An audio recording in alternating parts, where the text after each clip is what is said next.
আমি এখানে চাল কুমড়োর পাতা নিয়েছি। এই চাল কুমড়োর পাতা দিয়ে আজকে আমি পকোড়া তৈরি করব। এই চাল কুমড়োর পাতা দিয়ে পকোড়া আমি কিভাবে তৈরি করব, তোমরা প্রথম থেকে শেষ পর্যন্ত পুরো ভিডিওটাকে দেখতে থাকো। এই চাল কুমড়োর পাতা দিয়ে কিভাবে পকোড়া তৈরি করব। এখানে আমি আজকে দেখো চাল কুমড়ো ডাঁটা নিয়েছি।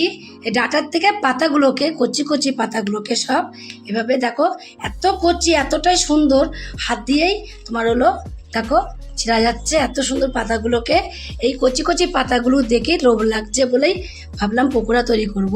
তার জন্য দেখো এখানে আমি নিয়েছি পকোড়া। সমস্ত পাতাগুলোকে আমি এইভাবে আগে ছিঁড়ে ছিঁড়ে নিয়ে নেবো, হাত দিয়েই কচি কচি পাতাগুলো নেব। বেশি যে বুড়ো বুড়ো হয়ে গেছে সেই পাতাগুলো কিন্তু নেব না। শাকগুলোকে ডাঁটা থেকে ছাড়িয়ে পরিষ্কার করে ধুয়ে নিয়েছি। ধুয়ে নিয়ে এবার আমি এই শাকগুলোকে একদম ঝিরি করে কুচি কুচি করে কেটে নেব। এইভাবে যতটা ঝিরি করে কাটা যায় ততটা ঝিরি করে শাকগুলোকে আগে আমি কেটে নেব। শাকগুলোকে দেখো কুচি কুচি করে নিয়েছি। এইভাবে কুচি কুচি করে নিয়ে এবার একটা থালার মধ্যে বা শাকগুলো আমি সব তুলে নেব। শাকগুলো একটা থালার মধ্যে তুলে নিয়ে এবার এর মধ্যে আমি একটুখানি সামান্য হাতের মধ্যে একটু লবণ নিয়ে নেব। লবণ নিয়ে এভাবে একটুখানি চটকিয়ে নেব। চটকে দেখো কতটা জল বেরোবে। এভাবে চটকে নিতে হবে। চটকিয়ে নিয়ে আমি এটাকে এক সাইডে রেখে দেবো। দেখো কতটা মজে গেছে। একটা বোল নিয়েছি, শাকগুলোকে এক সাইডে রেখে বোলের মধ্যে আমি দেখো মেজারিং কাপের ছোট্ট 60 গ্রামের 1 কাপ এখানে আমি বেসন দিয়ে দিলাম। এবার আমি দিয়ে দেবো দেখো যতটা আমি ওখানে বেসন নিয়েছি সেরকমই আমি চালের গুঁড়ো দিয়ে দেবো। এখানে আমি দেখো 3 চামচ চালের গুঁড়ো দিয়ে দিয়েছি। তার মধ্যে দিয়ে দেবো এখানে দেখো পেঁয়াজ কুচি নিয়েছি, কিছুটা পেঁয়াজ কুচিটা দিয়ে দেবো।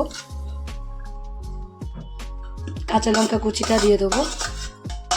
পেঁয়াজ কুচিটা, কাঁচা লঙ্কা কুচিটা আমি এর মধ্যে দিয়ে দিয়েছি। এবার এর মধ্যে একটু মশলা দেবো।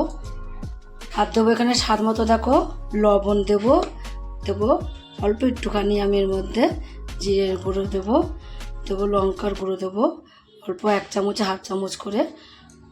আর পরিমাণ মতো এখানে আমি দেবো হলুদের গুঁড়ো। আর দেবো একটুখানি দেখো অল্প একটু চাট মশলা দিয়ে দিয়েছি। আর দেবো একটুখানি অল্প করে একটুখানি এখানে আমি 1 চামচ 1/2 চামচ যতটা লঙ্কার গুঁড়ো জিরের গুঁড়ো নিয়েছি ততটাই ধনের গুঁড়ো নিয়ে নিয়েছি। এর সাথে একটু মিট মশলা দিয়ে দেবো। এর মধ্যে তোমরা গরম মশলা দিতে পারো বা ম্যাগি মশলাটাও দিতে পারো। এইবার আমি এগুলোকে একটু ভালোভাবে চালের গুঁড়ো, বেসন যা যা নিয়েছি সব কিছু উপকরণগুলো ভালোভাবে একটু মিশিয়ে নেব। দেখো এগুলোকে আমি মিশিয়ে নিয়েছি। আগের থেকে কিন্তু আমি জলের মধ্যে অ্যাড করব না, জলটা পরে দেবো। মিশিয়ে নেওয়ার পরে এখানে আমি যে শাকটাকে লবণ দিয়ে চটকিয়ে রেখে দিয়েছিলাম সেই শাকটাকে নিয়ে নেবো। লবণ দিয়ে চটকে যে এটা একটু চিপে নেবো। শাকটা এভাবে চিপে নেবো। চিপে দেখো কতটা জল বেরোচ্ছে। চিপে এর মধ্যে আমি নিয়ে নেব। চাল কুমড়ো ডাঁটাও যেরকম ভালো লাগে, চাল কুমড়ো শাকও কিন্তু ততটাই ভালো লাগে। আর যদি এরকম পকোড়া হয় গরম গরম, তাহলে যে কী মজাই না হবে। এবার আমি এগুলোকে সব কিছু ভালোভাবে মিশিয়ে নেব। এবার এর মধ্যে আমি অল্প জল দেবো। আর এবার ব্যাটারটাকে ভালোভাবে আমি মেখে নেব। একটু বেশি যেন নরম ভাব না হয়, এমনভাবে মাখতে হবে যেন শক্ত ভাব থাকে। আর যেহেতু চালের গুঁড়ো দিয়েছি এত সুন্দর ক্রিস্পি হবে, না করলে তোমরা বুঝবে না, যে মুখে বললেই হবে না যে ক্রিস্পি হবে। করে একবার খেয়ে দেখবে কতটা ভালো লাগে।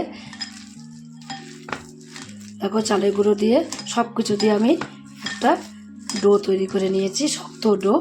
এটা কিন্তু বেশি নরম হলে হবে না, আমি আগেই বলেছি শক্ত টাইপের তৈরি করতে হবে। এবার এটাকে আমি একটু 5 মিনিটের মতো রেস্টে রেখে দেবো। ওইদিকে দেখো 5 মিনিট রেস্টে রেখে আমি গ্যাসে ফ্রাই প্যানে কিছুটা তেল দিয়ে দিয়েছি।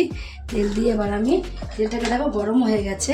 এই ব্যাটারটাকে আমি গুলিয়ে রেখে দিয়েছি। এর মধ্যে দেখো অল্প একটুখানি কালো জিরে দিয়ে দেবো। কালো জিরেটা আগে দেওয়া হয়নি। কালো জিরেটা দিয়ে একটু ভালোভাবে মিশিয়ে নেব।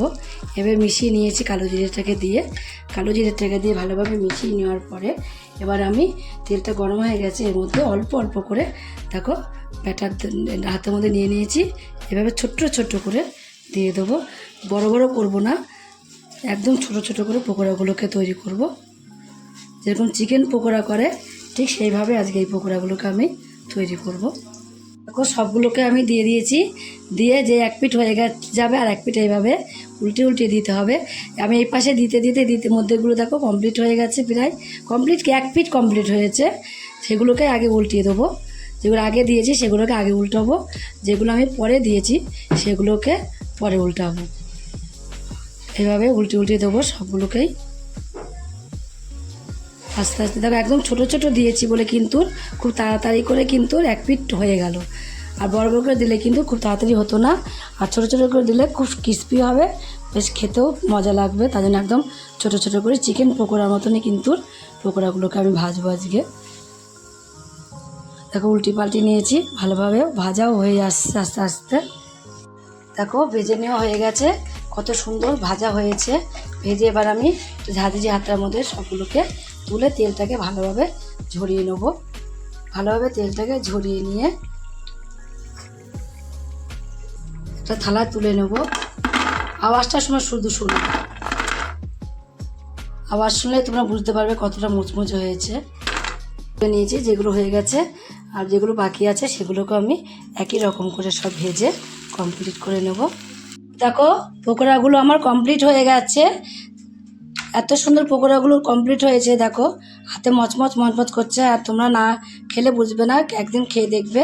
এই যে চাল কুমড়োর পাতা দিয়ে এত সুন্দর পকোড়া তৈরি করা যায়, একবার খেয়ে দেখবে কেমন লাগে।